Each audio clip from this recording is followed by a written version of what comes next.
아주 세계적으로 저명한 스위스 출신의 정신분석학자가 계세요. 이분의 아버지는 그 스위스 개혁교회 목사님입니다. 그러니까 개혁교회 그러면 장로교 원조입니다. 원조. 그러니까 장로교는 그 기원을 스위스 개혁교회에서부터 이제 시작이 됐기 때문에 이분이 고등학교 시절 도저히 삼위일체를 이해를 못하겠어요. 견진례를 준비하면서. 그래서 아버지에게 물었습니다. 아버지께서 막 설명을 하시는데 그 설명이 흡족하지가 않아요. 특히 사춘기 때 예민할 때 도대체 내가 믿는 하나님이 누군가 뭐 알아야 믿을 거 아니냐 하나님을 뭐 이런 반항의식도 생기기도 하고. 그래서 이분이 정신과 의사로 살면서 성경을 나름대로 많이 읽고 연구를 했어요. 그래서 이제 이분이 내린 결론이 재미있습니다. 믿음은 하나님이 누군지를 아는 것이다. 상당히 믿음의 가장 고차원적인 내용을 이제 말씀하시는데, 그 믿음이라고 하는 건 아는 걸 믿는 거지, 뭐 알지도 못하는 걸 무조건 믿는 거는 그건 광신이고, 그건 잘못하면 큰일 난다. 이 호세아의 원리를 이 사람은 이야기하는 겁니다. 여호와 하나님에 대한 영적 지식이 있어야 우리가 믿는 믿음의 대상인 하나님이나 그분이 성품이나 그분이 원하는 내용들을 그걸로 내 삶이 채워져야 내 믿음이 복될 수가 있는 거죠. 그렇지 않으면 우리는 전부 다 어떤 그 주술행위나 기복행위나 그걸로 빠져버리게 되는데, 이거는 우리 성경에서 하나님이 가장 싫어하세요. 이런 데 빠지게 되면 이거는 애굽에서부터 시작해가지고 고대 그리스, 로마까지 쭉 들어왔던 정신적인 세계입니다. 영적 세계. 그래서 이분이 내린 결론이 모든 사람들, 자기가 진단하고 치유했던 모든 사람들의 병의 원인은 참된 믿음이 없어서 생겨나더라. 우리가 한번 이런 이야기들은 좀 새겨 들어야 할 겁니다.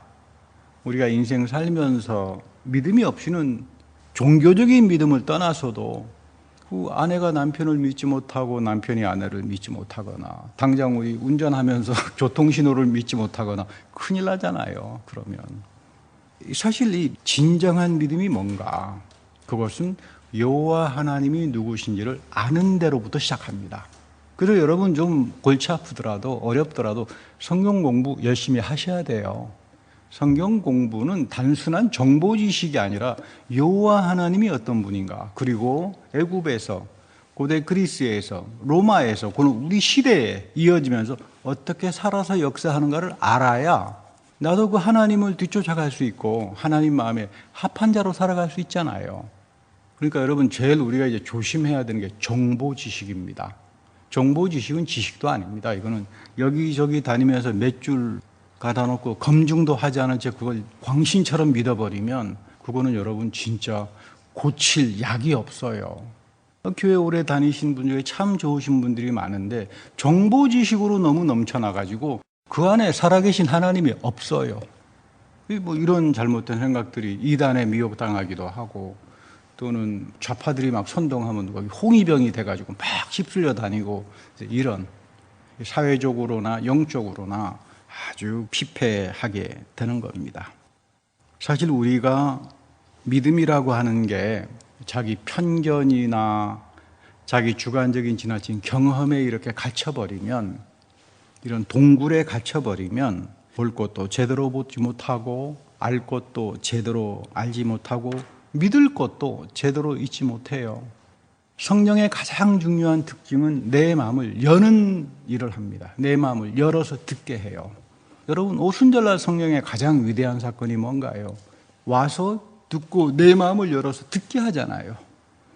이 시간 예레미야의 새 언약이 요회를 거쳐가지고 부활의 그리스도가 우리에게 임재하면서, 방언이라고 하는 게 그거거든요. 하늘의 새로운 신비한 일을 우리가 듣는다. 여러분, 이거는 하나님이 일으키시는 기적들이죠. 그건 오늘도 마찬가지입니다. 이 예배 속에서 오순절날 성령의 사건은 그대로 이어집니다. 그 대표적인 케이스가 우리 고넬료였고, 또 오늘 우리 시대에 하나님을 경외하고 하나님 말씀에 경청하는 사람들에게 이 새 언약의 축복들이 이어진다, 그런 이야기입니다.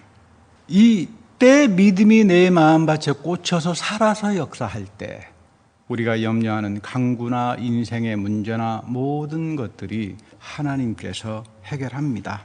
그러나 나의 주관적인 의지로 나의 생각대로 계산대로 내 문제를 해결하려고 그러면 자꾸 염려가 나에게 생기니까 잠도 안 와요. 불면증 걸리게 됩니다. 그런데 우리가 신앙생활하면서 성령의 은사로 주어지는 믿음하고 나의 주관적인 어떤 편견이나 이게 이렇게 자꾸 혼합이 되어가지고 어떤 경우는 굉장히 은혜가 충만한 순간도 있는데 어떤 데는 어려운 일을 좀 경험하고 인생에서 좀 제대로 풀리지 않으면 좌절하고 원망을 하는 뭐 이렇게 왔다 갔다 하는 꼭 우리들의 그 믿음의 수은주가 오르락내리락 하는 게 광야의 생활에서 나타나는 이스라엘 백성들하고 똑같아요. 우리 사도 바울 선생도 항상 광야의 생활을 너의 영적인 본보기로 가지고 살아가라. 중요한 거는 이스라엘 백성이 아니라 거기서 하나님께서 어떤 기적과 은혜와 역사를 베풀어 가느냐, 그걸 우리가 잡아내야만 그 하나님의 위대한 위로와 축복과 예언이 우리의 삶 속에서 이어지는 겁니다. 우리가 잘 아는 그 응답받는 믿음의 대표가 조지 물러라고 하는 목사님이 계세요. 하루는 이 고아원에 양식이 떨어졌을 때 요리사가 아유 선생님 이거 큰일 났습니다. 식량이 한 톨도 없습니다. 저녁에 먹을 게 없네요. 그래서 뭐 염려할 거 없네. 종을 쳐가지고 아이들을 다 식당으로 모으게. 그 식탁에 가니까 빈 그릇만 댕그라니 놓여 있어요. 그래서 밀러가 아이들에게 자 기도하자. 머리 숙여서 하나님 앞에 일용할 양식을 주십시오 하고 기도하면 주님께서 주실 것이다. 그 아이들이 수군거리기 시작합니다. 뭐 빈 그릇을 놓고 무슨 식사 기도입니까? 밀러 목사는 믿는 구석이 있으니까 기도합시다. 기도를 했는데 어떤 사람이 문을 두드리는 소리가 보니까 신사 한 분이 뭐 큰 박스를 가져왔는데 오래전부터 목사님의 일을 돕고 싶었는데 오늘에야 이렇게 가지고 왔습니다. 뭐 야채, 고기, 빵 막 이런 것들을 이제 내놔서 저녁을 아주 저녁만 먹었겠습니까? 잘 이렇게 했죠. 그런데 이분의 글을 읽어보면 6천 명의 고아를 키우고요. 굉장히 엄청난 일을 합니다. 이 사람이. 그리고는 자기가 이 일을 하면서 하나님이 나에게 응답한 기도가 5만 번 이상이었다 그러니까. 그런데 오늘 이제 이런 이야기를 하면 믿기보다는 전부 다 이 교회 다니는 분도 생각이 황당하다 뭐 이렇게 생각합니다. 저도 황당했습니다. 그래서 이제 왜 이 이야기가 황당한 건가를 찾아봤습니다. 그 당시 뮬러가 왜 고아원을 했으며 그 당시 영국의 삶의 자리가 뭐냐. 그러니까 이게 황당한 이야기가 아니라 진짜 사실이더라고요. 이분이 살았던 당시는 이분 영국 브리스톨에 고아원을 설립했는데 산업혁명이 일어나서 그 여파가 여러분 산업혁명의 역사를 들여다보면 초기에는 진짜 비참했어요. 그 귀족들이 굉장히 오랫동안 농촌의 농지 대토지들을 가지고 있다가 정부에서 다 막아버립니다. 우리 앞으로 공장제로 바꾸겠어. 농촌이 아니라 우리는 공장을 가지고 살아야 경제를 부강시킬 수 있다. 그러니까 그동안 오랫동안 변작을 하면서 농작을 지었던 농민들에게 울타리 딱딱딱딱 쳐가지고 이제 더 이상 당신들 농사 짓지 못해. 그러니까 이 시골의 농부들이 갈 데가 없잖아요. 그러니까 전부 다 대도시로 올라옵니다. 그 대도시에는 그때 대공장, 산업 대공장, 얼마나 공해와 가스 뭐 이런 것들이 많았겠어요. 그러니까 초기 한 10년, 20년은 지옥처럼 공장을 통해 가지고 영국이 결국은 아주 세계를 제패하는 강국으로 이제 발전했지만 아마 여러분 우리 대한민국도 박정희 대통령 시절에 공장, 산업 일으키면서 노동자 문제들이 참 심각했었잖아요. 그러나 이제 한 20년 이제 지나면서 경제가 발전하고 사회 보장이 이제 주어지면서 많이 이렇게 성장이 되는 겁니다. 그러니까 그때 막 노동운동에 뭐 그 공산주의 운동에 뭐 사회 혁명 일보 직전이었어요. 그리고는 이 노동자들이 아이들을 살리지 못하니까 길거리에 버려버립니다. 그래서 목회자로 살면서 이거 세상에 이럴 수가 있느냐. 그래서 아이들을 처음에 여자아이들만, 소녀들만, 10대 소녀들만 한 30명을 자기 집에다가 기숙시키고 키우는데 그때마다 하나님께서 희한하게 역사합니다. 전화가 와요. 참 굉장히 좋은 일을 하시네요. 제가 좀 복지가 안 돼. 좀 도와드리고 싶은데 뭐 음식이 필요하면 제가 뭐 사람들이 자꾸 이렇게 연락이 옵니다. 그 정부에서도 참 고맙지 않겠어요? 저런 일 때문에 사회가 완전히 그냥 혁명이 일어나고 난리가 나는데 이런 선행들을 통해서 사회가 안정이 되잖아요. 그래서 정부에서는 건물도 지어주고 자꾸 오다가 보니까 아이들이 자꾸 몰려오니까 고아원을 세우기 시작하는데 그때부터 전화가 옵니다. 목사님 내가 오랫동안 도와주고 싶었는데 그래서 그분 달력에 보면 쫙 오늘은 어디 집에서 와서 점심 대접, 저녁 대접 빼곡하게 칼렌더에 써 있어요. 그래서 이분이 이제 이거 공짜로 먹으면 애들 정신교육상 좋지 않다. 신앙의 교육을 시켜야 되겠다. 그래서 저녁에 땡땡땡 치면 다 모이잖아요. 빈 그릇입니다. 자, 기도합시다. 하나님께서 일용할 양식을 주십니다. 그러면 그 아이들이 이거 뭐냐 이게 애게게 그러는데 기도하면 초인종을 누르면서 들어옵니다. 그러니까 여러분 이게 황당한 이야기가 아니라 이런 삶의 자리의 배경을 모르고 황당하게 말하는 게 사람을 황당하게 만드는 겁니다. 여러분 기도는 절대로 주술이 아니에요. 기도는 절대로 기복이 아닙니다. 하나님은 그런 기도 다 물리칩니다. 이 뮬러 목사 속에서 아주 중요한 내용이 담겨져 있어요. 그냥 우리 뭐 하나님 주시면 사과나무 밑에서 입만 딱 벌리고 있으면 쏟아주면 얼마나 좋을까. 이건 여러분 영적 나태함이고 하나님께서 가장 싫어합니다. 영적 나태해가지고 입만 살아있는 기독교인들 있죠. 여러분 일로 가지 말아야 돼요. 하나님이 나를 굉장히 부담스러워하겠구나. 중요한 거는 나보라레라 그래가지고요. 아주 중요하게 내려오는데 기도하라. 그리고 일하라. 이 말입니다. 너희들이 기도하면 하나님의 마음에 합한 일을 하라. 그 노력을 하라. 그때 하나님께서 너희들에게 엄청난 풍성한 역사를 이루어 줄 거다. 우리들의 기도의 생활을 한번 반성해 봐야 돼요. 나는 입으로만 기도하지 않았나? 성경에서 말하는 기도는 입으로 하는 게 아니에요. 내가 이런 내용의 기도를 했으면 거기에 합한 일들을 해야 돼요. 열심히 발로 뛰어다니고 이 일들이 하나님 마음에 합힐 때 하나님 나 이런 기도 제목이 있습니다. 나 이런 거 좀 하고 싶습니다. 이루어 주십시오. 그러면 기도하고 그리고 나는 이 하나님 마음에 합당한 이 일을 위해서 저는 최선을 다하겠습니다. 여기에서부터 하나님이 우리가 상상하지 못하는 상속, 믿음의 상속자로서 여러분들의 삶을 충만하게 채워주는 겁니다. 그러니까 여러분 절대로 기도는 그냥 입으로만 하고 사과나무 밑에 가서 입 딱 벌리고 있으면 하나님이 다 먹여주시겠지. 이런 생각은 기복의 기도니까 하나님께서 물리치신다. 오늘 하나님이 원하는 기도와 응답에는 하나님의 명령에 순종하는 나의 일이 같이 갑니다. 그리고 하나님께서 중요한 것은 테스트하세요. 오늘 출애굽에서도 똑같은 원리가 나타납니다. 우리 읽었던 본문에 여호와께서 모세에게 이르시되 내가 너희를 위하여 하늘에서 양식을 비처럼 내려주겠다. 이 하늘에서 내려주는 비처럼 이 양식이 과거의 이야기가 아니에요. 하나님은 살아계신 분이기 때문에 이 역사를 오늘 우리에게도 그대로 이어갑니다. 근데 문제는 백성이 나가서 일용할 양식은 날마다 그러니까 그냥 하나님께서 이거 비처럼 쏟아지니까 거두어가지고 창고에 그득 갖다 놓고 그냥 편안하게 그냥 매일 놀고 먹어라 이렇게 안 하세요. 하나님이 에브리데이 매일 나가서 일용할 양식을 가져와라. 근데 여러분 이 일용할 양식은 적은 양식이 아니에요. 풍성하고 나를 부요하게 하는 양식이에요. 우리 예수님 기도에도 일용할 양식을 주십시오라고 하는 기도가 이 전통에서 나오는 기도입니다. 대신 창고에 쌓아두는 것이 아니라 매일매일 나가서 거두고 여기서 중요한 거는 뭐냐 하면 이 이스라엘들이 내 율법을 준행하나 안 하나 내가 시험하겠다. 이게 참 중요해요. 여기서 말하는 시험은 유혹하다 깬다는 말이 아니라 이 영어로 테스트입니다. 테스트. 만나의 축복과 기도의 응답은 하나님께서 하늘의 빛처럼 일용할 양식으로 주세요. 매일. 쌓아놓으면 우리는 게으름뱅이가 되고 맙니다. 신앙에 안주하게 돼버리죠.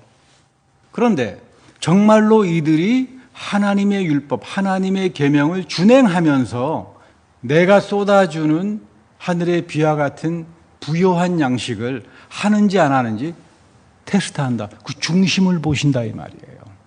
이게 조지 물러의 기도 속에 그대로 이어지는 거예요. 기도하라. 그리고 하나님의 명령에 합당하게 일을 하라. 이런 것들이 오늘 우리 믿음의 상속자들에게 주어지는 하나님의 축복입니다. 그래서 모세도 그런 말을 합니다. 하나님께서 너에게 저녁에는 고기도 주셨고 아침에는 떡으로 불리셨고 하나님의 계명을 지키면서 하나님의 계명 속에는 우리들의 행동이 담겨져 있어요. 우리의 행함이 담겨져 있잖아요. 그걸 하면서 하나님의 부여한 축복을 걷어가라. 하나님이 주시는 축복만이 우리를 강건하게 만들고 복되게 만들고 내 존재를 인격적으로 만들어갑니다. 하나님이 일용할 양식을 주신다. 인격적인 하나님과의 관계죠. 믿음이라고 하는 건 이 살아계신 하나님의 성품이 어떠한가, 여기에 나는 합하여서 정말로 인격적으로 그 말씀을 순종하고 쫓아가면서 하나님께서 이뤄가시는 그 하늘에서 쏟아주시는 비처럼 내리는 그 양식을 내 믿음의 상속자로 살아가느냐. 여러분, 이제는 앞으로는 어떻게 이 하나님이 베풀어 주시는 구원의 내용을 상속해서 이 만나의 상속자로 살아갈 수 있느냐.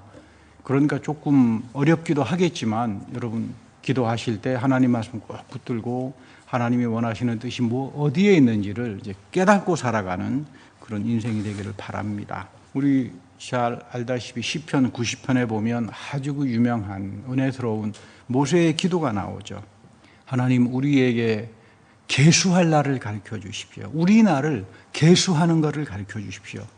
그래야 지혜로운 마음을 얻습니다. 여러분, 이거 단순한 마음 아니죠.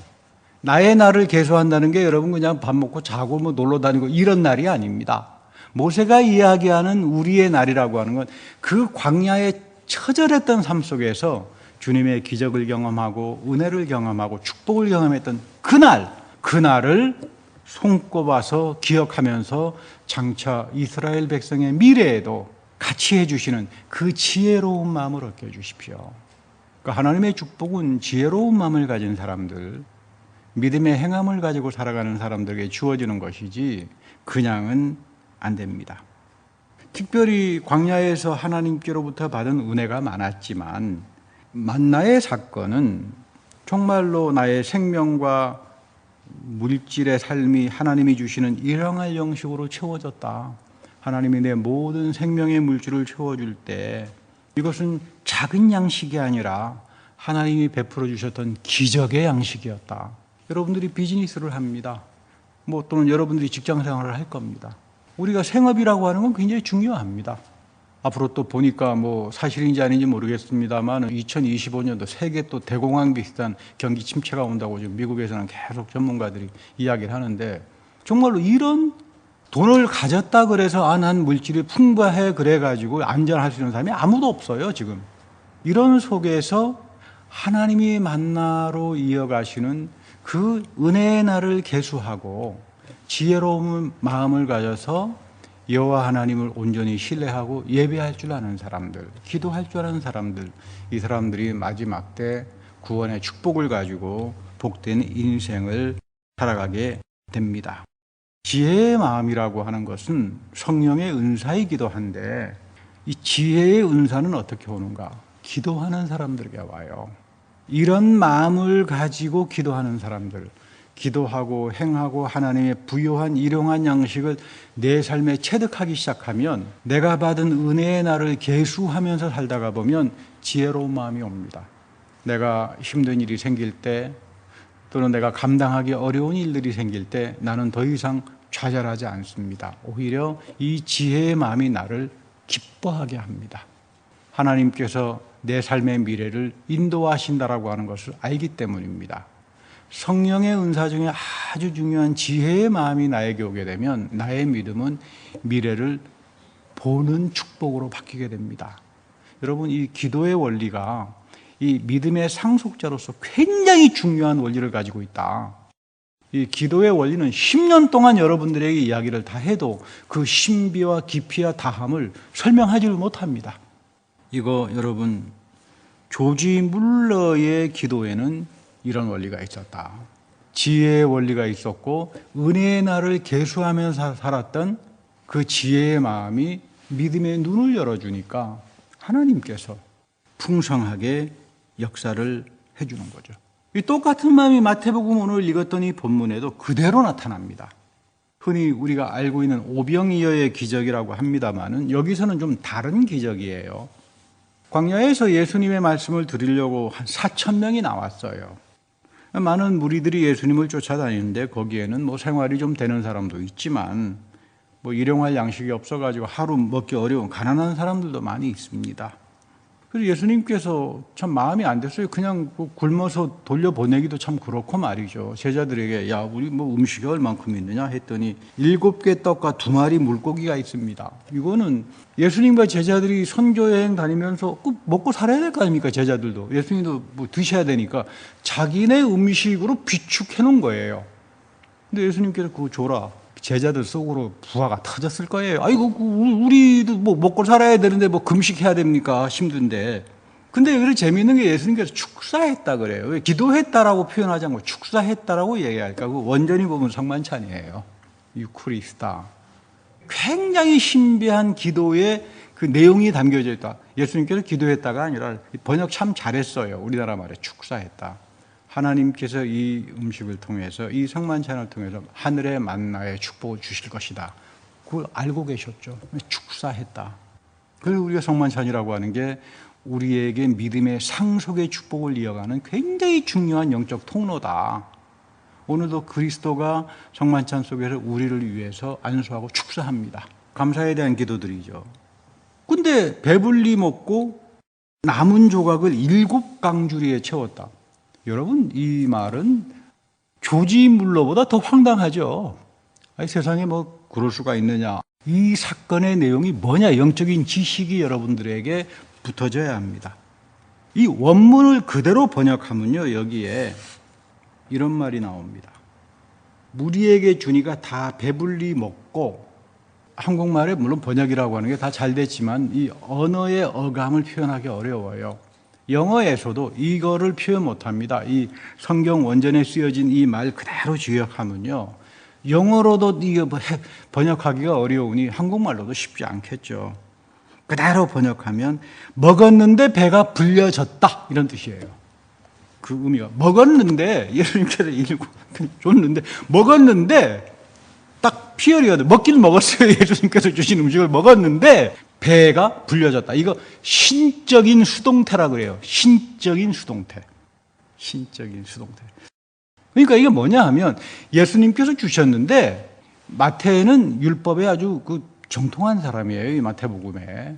그리고 유대인들이잖아요. 하나님 이름을 함부로 부르지 않죠. 우리 기독교인들도 하나님 이름 함부로 안 부르잖아요. 기도할 때 아버지로서 우리가 인격적인 고백을 하지 막 입만 열면 그냥 막 말할 때마다 아버지가 뭐 당신의 아버지요? 아니면 누구요? 그랬더니 하나님 아버지래요. 그래서 그 하나님 아버지는 그렇게 많이 이야기하는 거예요. 그러니까 여러분 이제 이렇게 가지 말아야 합니다. 불려졌다. 그러니까 누군가가 이들의 배를 부르게 했다. 7개 떡을 먹었는데 갑자기 이 안에 뭐가 생략이 되나 하면 하늘의 만나의 기적이 일어났다 그 말이에요. 상상하지 못하는 일들이 벌어졌다. 하나님이 이들의 배를 불렸다. 이거 지금 이 성만찬의 깊은 신비한 표현이 여기에 담겨져 있어요. 하나님께서 성만찬적인 축사를 했다. 이 떡에 유크리스타 축사를 했는데 하나님이 여기에 참여하는 이들에게 신령한 배부름, 여호와는 내게 목자시니 부족함이 없으리라고 하는 그 신령한 배부름을 주셨다. 여러분들이 오늘 이 감사하는 마음을 가지고 예배와 성만찬 속에서 찾아올 때 하나님이 여러분들의 열린 영혼 속에 하늘의 만나로 채우신다 이 말이에요. 이걸 여러분 붙들어야 돼요. 내가 이제 진짜 믿음에 상속할 것은 다른 게 아니다. 이거밖에 없다. 그리고 또 재미있는 건 뭐냐 하면 제자들이 남은 조각 7강주리에 차게 거두었으며, 번역은 참 잘했습니다. 근데 이 원전이 뭐냐, 픽업했다 이 말이에요. 예수님 보니까요 사람들 다 배불려져 가지고 7강줄이나 남겨졌으면 들어 올렸다 이런 뜻입니다. 하나님께 영광을 돌렸다 그런 말이에요. 하나님께 영광을 돌렸다. 영어에서도 픽업이라고 하는 말로 쓰여집니다. 하나님이 광야에서 만나의 기적을 베풀어 주시니까 우리는 지금 아이고 우리 거 먹어버리면 우리는 쫄쫄 굶어야 되지 않느냐라고 하는 이 제자들이 7광주리를 거두니까 자기네도 수지 맞은 거 아닙니까? 그래서 들어 올려서 하나님께 영광 돌렸다 그 말이에요. 여러분, 이 영적인 상속의 원리 붙들고 살아야 합니다.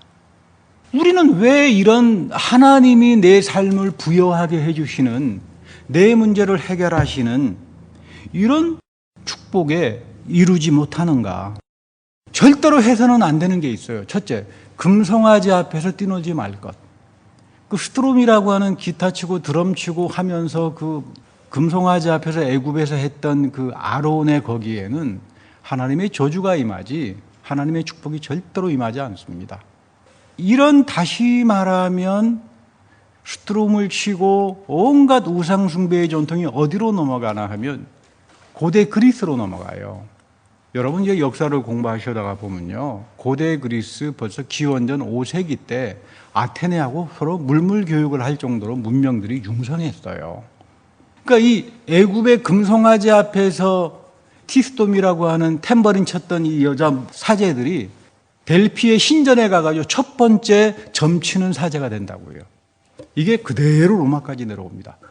절대로 기복주의거나 주술적인 이런 데 빠지면 이런 하나님이 베풀어 주시는 이 기적의 은사는 우리에게 절대로 나타나지 않습니다. 두 번째는 인격성입니다. 기도는 여러분 절대로 요행을 바라는 마음 가지고는 안 됩니다. 내가 기도했으면, 여러분들이 기도의 제목이 있으면 그 기도의 강구에 합당하게 행하세요.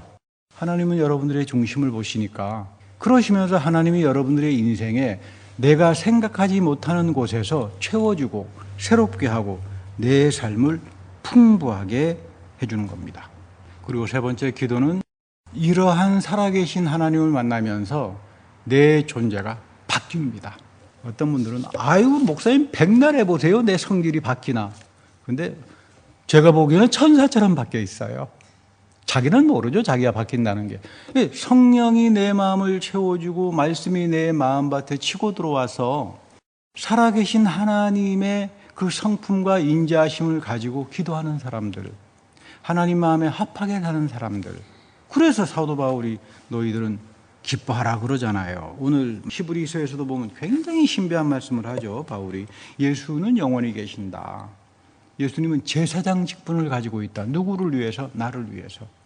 구약에서 제사장은 다시 말하면 제사를 드리는 사람들이잖아요. 그래야 죄사함을 받고 구원을 얻으니까. 예수 그리스도를 힘입어서, 자기를 힘입어서 하나님께 나오는 자들을 온전히 구원하시는 분은 이 예수님밖에 없다 이 말이에요.